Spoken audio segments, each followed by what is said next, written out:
Bagi orang yang mengatakan orang kafir, puak-puak Zahiriyah tadi, orang kafir itu najis, salah satu dalil mereka ialah hadis ni. Hadis ni. Sebab apa?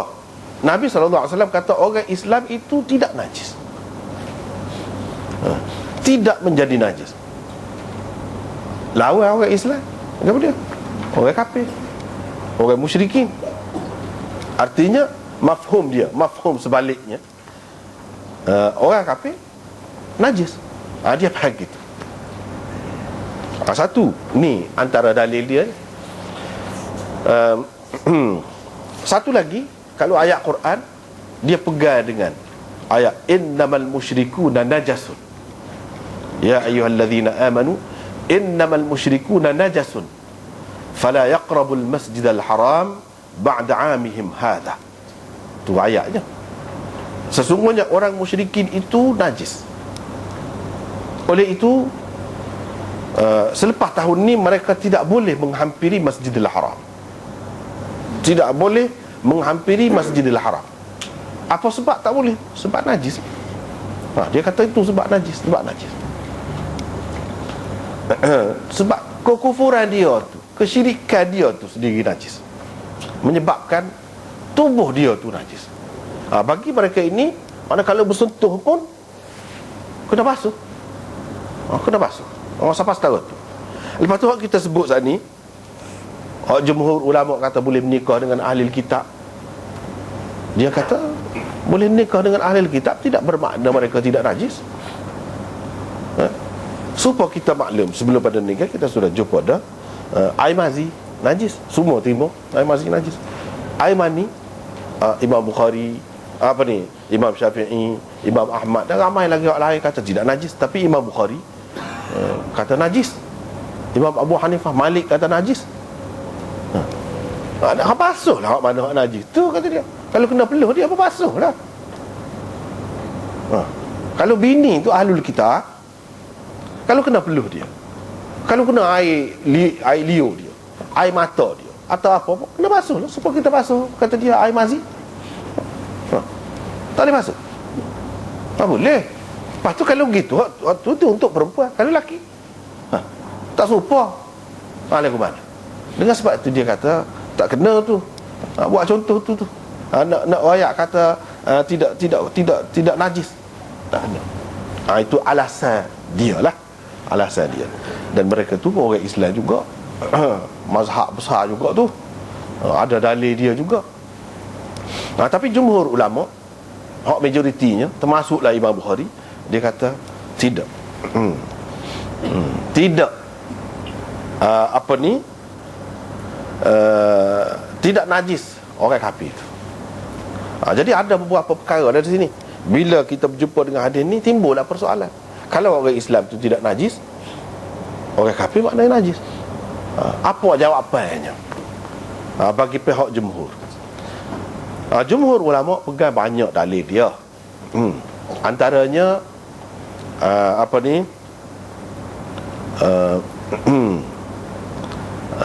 hadis atau ayat Quran tadi, dia takwil. Itu jumhur ulamanya, dia takwil.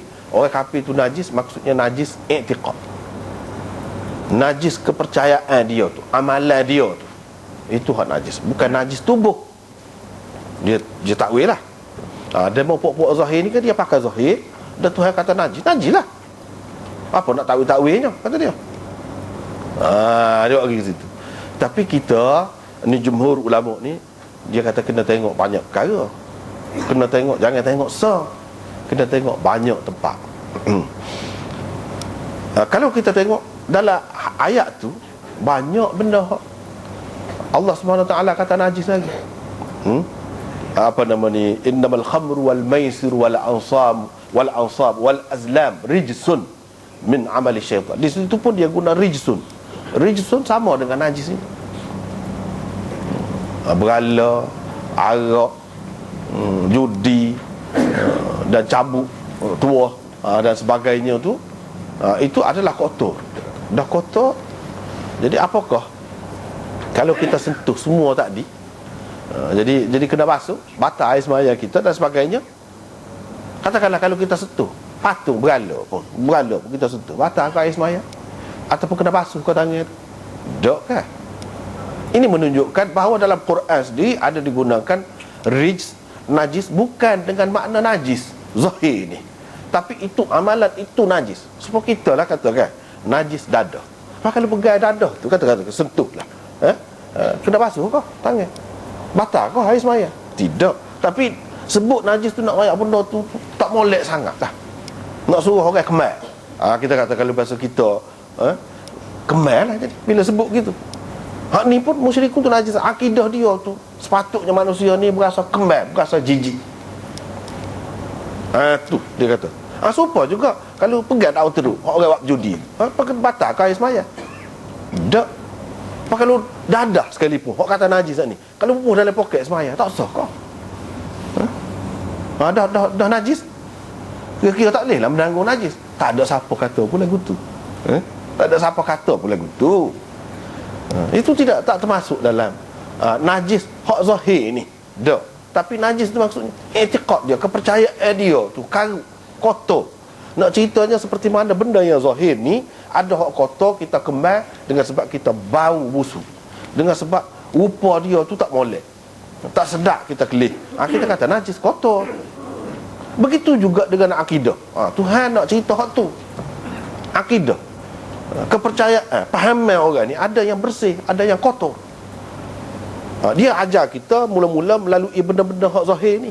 Benda-benda hak zahir, bau busuk, kita semula jadi tak sedap dah. Lepas tu ibu bapa ajar pula, kalau hak ni kotor dah ni, tak boleh dah ni. Padahal tidak kena najis lagi, kotor. Sampai setara tu dia ajar hak zahir. Dia nak cerita hak batin tu pun lagu tu juga. Jadi kita kena ingat, jangan ingat hak zahir saja yang kotor. Ada lagi hak dalaman itu yang kotor. Dah hak tu hak lebih, kita kena jaga lagi. Kita kena jaga lagi kebersihannya. Situ hak nak. Mereka kata, ni puak-puak jumhur ni, ulama ni kata, kita tengok banyak hadis yang lain yang sahih, iaitu Nabi SAW dia ambil air semaya menggunakan air daripada bekas orang kafir. Bekas orang kafir buat. Mestilah dia sentuh, ada bersentuh. Nabi SAW makan keju yang dibuat oleh orang kafir. Mestilah ada kena ke mana-mana pun. Kalau kita kata, kita boleh kata, boleh andaikan mungkin tak kena tangan dia ataupun tubuh dia, itu kemungkinan saja. Nabi SAW tak akan buat benda ni kalau boleh mengelirukan. Lepas tu Nabi SAW makan masak ke orang Yahudi, kambing dia makan. Sahabat-sahabat pun ada hak mati makan, dia bubuh racun dalam tu. Nabi pun makan, kesal racun tu ada. Tu hak orang kafir, tentulah kena. Tentulah kena. Kita kata tangan dia, kalau lah najis, mesti kena basuh dulu. Tak ada basuh. Tak ada basuh. Dan Nabi SAW banyak dalam Bukhari ini sendiri akan datang, kita akan jumpa Nabi SAW ikat orang kafir dalam masjid. Sumamah bin Uthal ikat di tiang masjid, bekas itu. Itu orang kafir lagi duduk dalam masjid lagi. Ini menunjukkan ayat tadi tidak pakai mengikut zahir dia.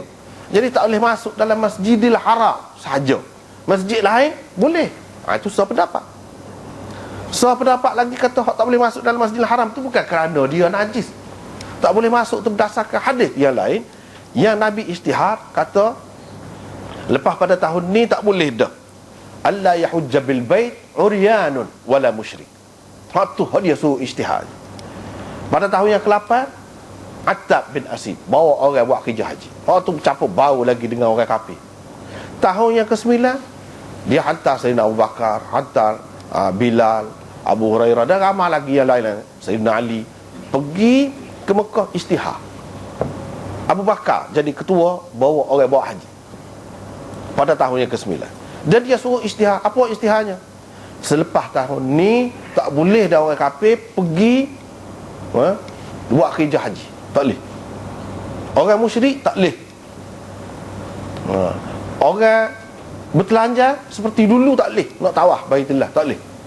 Mesti kena hak Islam lah.